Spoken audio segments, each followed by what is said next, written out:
Pernyataan Presiden ke-7 Republik Indonesia Joko Widodo soal kemungkinan revisi ulang Undang-Undang Komisi Pemberantasan Korupsi kembali menjadi sorotan publik. Jokowi menyatakan setuju jika Undang-Undang KPK direvisi kembali menyusul menguatnya dorongan untuk memperkuat lembaga anti rasuah tersebut. Pernyataan itu disampaikan Jokowi usai menonton pertandingan Persis Solo melawan Madura United di Stadion Manahan, Kota Solo, Jumat sore. Ia menegaskan bahwa revisi Undang-Undang KPK pada 2019 merupakan inisiatif DPR, bukan kehendaknya secara pribadi. Jokowi kembali menegaskan bahwa dirinya tidak menandatangani Undang-Undang Nomor 19 Tahun 2019 tersebut, meskipun aturan itu tetap berlaku secara sah setelah 30 hari disahkan dalam rapat paripurna DPR. Terkait mekanisme rekrutmen pimpinan KPK, Jokowi menilai sebaiknya tetap mengikuti ketentuan yang berlaku sesuai aturan yang ada. Pernyataan Jokowi menuai kritik keras dari Koordinator Masyarakat Anti Korupsi Indonesia, Boyamin Saiman. Boyamin mengungkit kembali proses revisi Undang-Undang KPK pada 2019 yang terjadi di masa pemerintahan Jokowi. Ia meminta Jokowi tidak mencari simpati publik dalam isu tersebut.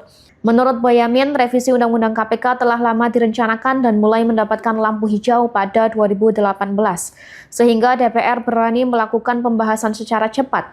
Ia menyoroti proses pengambilan keputusan yang dinilai dipaksakan, padahal terdapat fraksi-fraksi yang menolak dan seharusnya dilakukan melalui mekanisme voting. Boyamin juga menegaskan jika saat itu Jokowi benar-benar tidak setuju, pemerintah semestinya tidak mengirimkan perwakilan untuk membahas RUU KPK bersama DPR.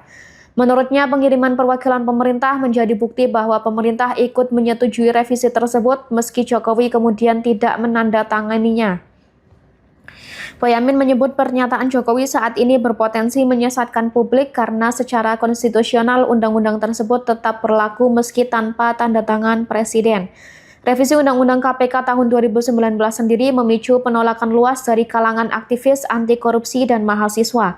Gelombang demonstrasi besar terjadi di berbagai kota pada September 2019 seiring proses pengesahan revisi yang hanya berlangsung sekitar 12 hari.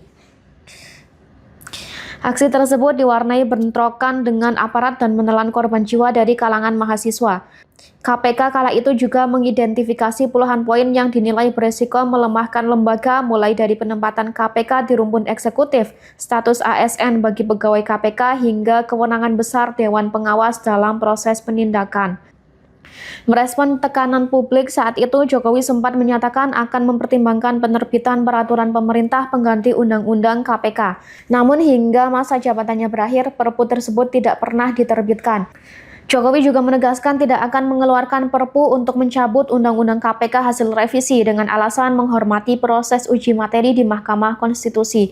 Sikap itu menuai kritik dari sejumlah pakar hukum tata negara yang menilai penerbitan Perpu tidak harus menunggu proses uji materi di Mahkamah Konstitusi. Kini wacana revisi ulang Undang-Undang KPK kembali mengemuka bersamaan dengan perdebatan lama soal peran dan tanggung jawab Presiden Joko Widodo dalam revisi Undang-Undang KPK tahun 2019.